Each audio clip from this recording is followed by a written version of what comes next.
Služba nije dovoljno instrumenta u pravom se baš zaljubila u planinarenje nakon što sam upisala planinarsku školu.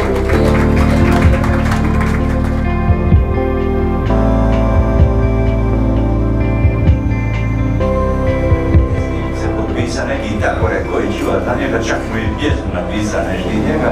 Biti samo po Velebitu i otkrivati njegove čari napravili ste jako puno.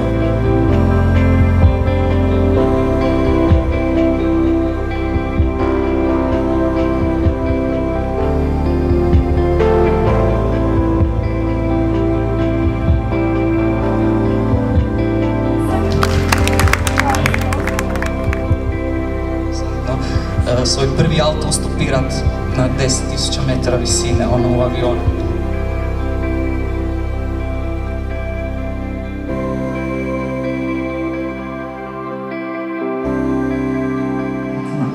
I onda meni to onako, a zašto ne? Zašto ne bi cura poput mene vozila motor i zašto ne bi bilo kako?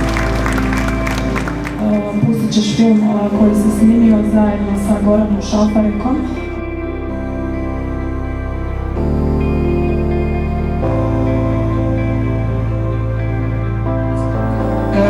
To je uredno pisano, ali isključivo na finski. Odmah instanca se zaljubio u taj put i znao sam da to moram prehodati. I'm not really traveling by myself. So sometimes people will say, "Oh, are you one of those solo, you know?" Gledate se svijeta, ali nije to ono putovanje koje ste vi sami osmislili.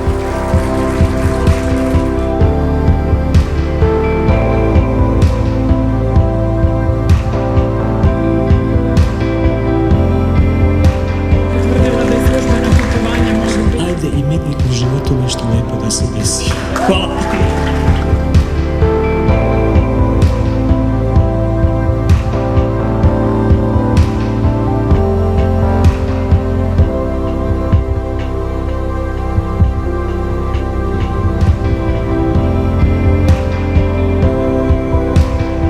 Političari su svuda isti, ali ovaj prijevoz baš i nije.